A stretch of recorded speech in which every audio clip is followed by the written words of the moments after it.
আচ্ছা পরে দাও জাকির ভাই এই দেখেন সবাই আসবে বাচ্চা ভাই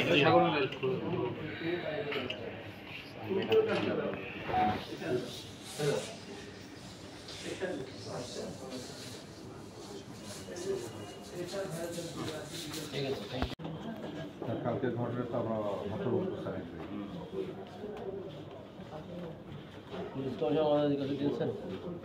হ্যাঁ কমিশনের মধ্যে কিছু যাবে স্যার এটা হতে পারে না স্যার দিবালোকের মতো তারা অপরাধ তারা প্রকাশ্যে দিব্যি ঘুরে বেড়াচ্ছে গোয়েন্দা আছে প্রশাসন আছে আপনারা আছেন স্যার তারপরে যদি এই ঘটনা আদালতের বিষয়টা আমরা মেনে নিলাম আদালত না একটা স্বাক্ষর নিজে করছে আবার সেটা ভুল বুঝায় করছে প্রভাবিত হয়েছে হওয়ার পরে সেটা নিজে সে কেমনে কাটে এটা উপরে আদালতে পাঠানোর জন্য সেই প্রচেষ্টা করছে মেনে নিলাম কিন্তু স্যার প্রকাশ্যে ফৌজদারি মামলা আসামে এবার ঘুরে বেড়াবে আর কোনো দলের বা পাবলিক হলে তো ছাড় দিতেন না স্যার তাহলে আমাদের জন্য কি আলাদা আইন সাধারণ মানুষের জন্য আলাদা আইন স্যার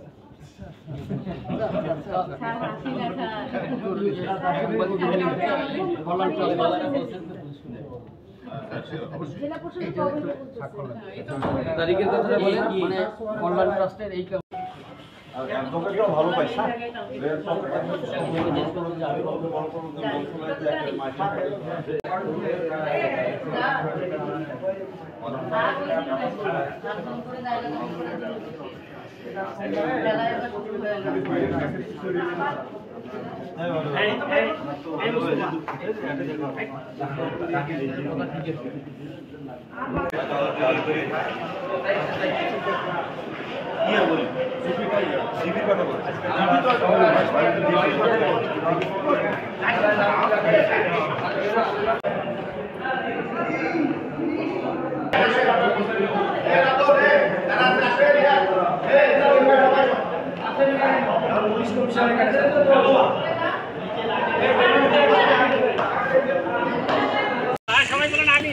আমিন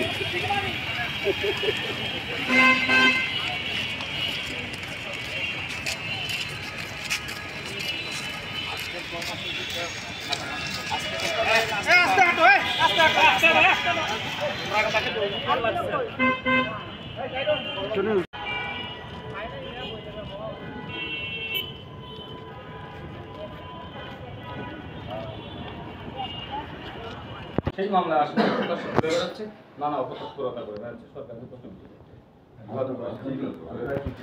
আমরা তো চাই যে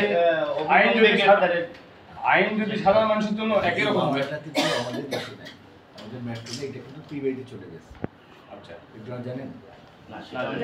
এই মামলা অলরেডি পিবিআইতে চলে গেছে পিবিআই তদন্ত করছে আমাদের মেট্রোতে নাই প্রকাশ্য তো প্রশাসনের সামনে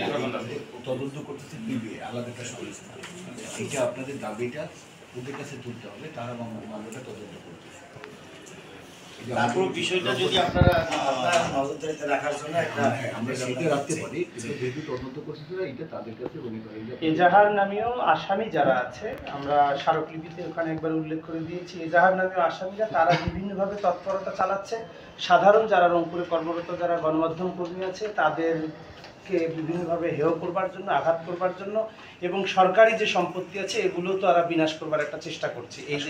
মেরিনা লাভলি গং যারা আছে তাদের সরকারকে অবৈধ ফেসবুকে পোস্ট করে হুমকি দিচ্ছে আচ্ছা কথা হলো একটা জিনিস মনে করি যে মামলাটা যেহেতু পিবিআই তদন্ত করে আমরা পিবিআই সাথে আমরা সমন্বয় এই মামলাটা কিন্তু মেট্রোপলিটনে ছিল কোন অদৃশ্য কারণে মেট্রোপলিটন পুলিশ তাদেরকে গ্রেপ্তার করলো না কিন্তু সাধারণ নাগরিকদের বেলায় কিন্তু আমরা দেখি যে আইন একটা তাদের বেলায় কি আইন কি আলাদা এরকম মেট্রোপলিটন আইন সবার জন্য সমান এই মামলাটা তারা হলো হাইকোর্ট থেকে জামিন দিয়েছে না হাইকোর্ট থেকে কোনো জামিন হয়নি না হাইকোর্ট থেকে জামিন না জামিন না হাইকোর্ট থেকে হাইকোর্টে মামলা ওখান থেকে এখানে পাঠিয়ে দিয়েছিল হাইকোর্ট থেকে জামিন দিয়ে তারা বলছে যে লোয়ার কোর্টে জামিন